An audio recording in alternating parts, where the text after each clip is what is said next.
Telugu YouTube ఛానల్లో మీ వ్యాపార ప్రకటనల కోసం 9154949554 కి కాల్ చేయండి.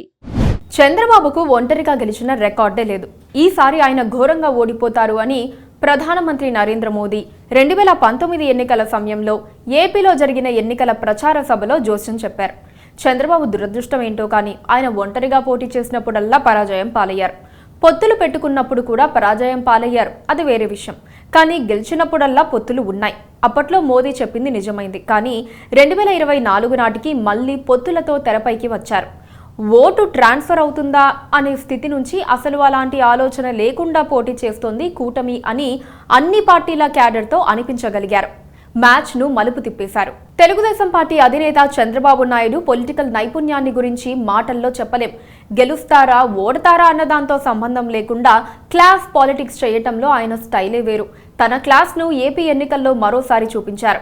బీజేపీ జనసేనతో పొత్తులు పెట్టుకోవడమే కాదు, ఓట్లు ఈజీగా ట్రాన్స్ఫర్ అయ్యే వాతావరణం తీసుకొచ్చారు. ఆంధ్రప్రదేశ్లో టీడీపీ, బీజేపీ, జనసేన కలిసి పోటీ చేయాలని అనుకున్నప్పుడు చాలా మంది ఓటు బదిలీపై అనుమానాలు వ్యక్తం చేశారు.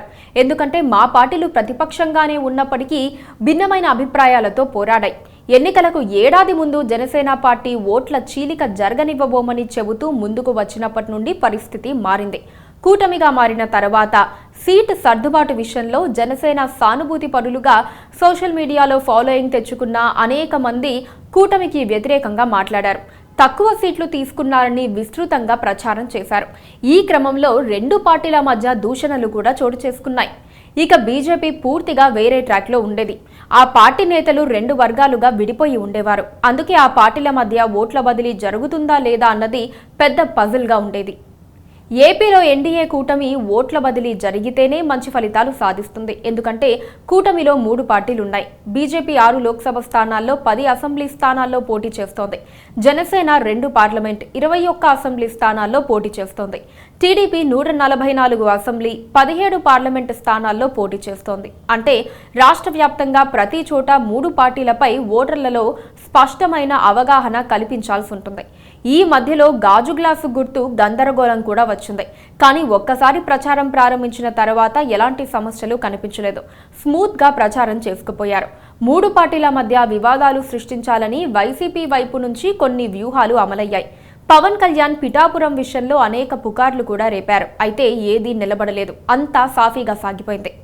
కోస్తా జిల్లాల్లో ఓట్ల బదిలీ ఎంత పర్ఫెక్ట్గా జరిగితే అంత గొప్ప విజయాలు వస్తాయి.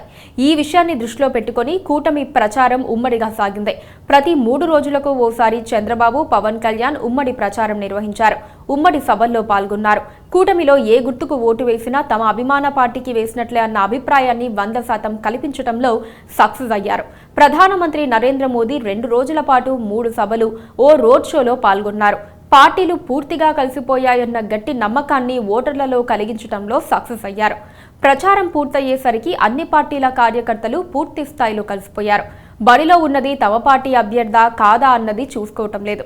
కూటమి అభ్యర్థి కోసం పోటీ పడాలన్నదే లక్ష్యంగా పనిచేస్తున్నారు. ఎలక్షనీరింగ్ అత్యంత కీలకం. ప్రచారం చివరికి వచ్చినందున అన్ని పార్టీలు ఎలక్షనీరింగ్పై దృష్టి పెట్టాయి. ఈ విషయంలో కూటమిలో అన్ని పార్టీల కన్నా టీడీపీపై ఎక్కువ బాధ్యత ఉందని అనుకోవచ్చు. ఎందుకంటే ప్రతి నియోజకవర్గంలోనూ గ్రామ స్థాయిలో క్యాడర్ ఉన్న పార్టీ టీడీపీనే. జనసేన పార్టీకి అంతర్గత నిర్మాణం లేదు. బీజేపీకి క్యాడర్తో పాటు కార్యకర్తలు తక్కువే. అందుకే ఈ పార్టీలు పోటీ చేస్తున్న నియోజకవర్గాల్లోనూ బాధ్యతలు టీడీపీనే తీసుకోవాల్సిందే. జనసేన సానుభూతి పరుల్ని పూర్తి స్థాయిలో ఓటింగ్కి వచ్చేలా చూసుకోవాల్సి ఉంది. ఎలక్షనీరింగ్కు మరో 2 రోజుల సమయం ఉంది. ఈ విషయంలో తెలుగుదేశం పార్టీ నేతలు ఎంత సక్సెస్ అయితే కూటమికి అంత గొప్ప ఫలితాలు వస్తాయన్న అభిప్రాయం వినిపిస్తోంది. ఈ విషయంలో చంద్రబాబు తనదైన మార్కు చూపించడం ఖాయమని అనుకోవచ్చు. ఈ ఎన్నికల్లో టీడీపీ గెలిస్తే చంద్రబాబు నాయుడు జాతీయ స్థాయిలో మరోసారి కీలక నాయకుడుగా మారతారు. ఆయన పొలిటికల్ స్కిల్స్ మరోసారి హైలైట్ అవుతాయి. Please do subscribe to Please do subscribe to Please do subscribe to Please do subscribe to Please do subscribe to Please do subscribe to KTV Telugu. KTV Telugu. KTV Telugu. KTV Telugu. KTV Telugu. KTV Telugu. Please do subscribe to KTV Telugu.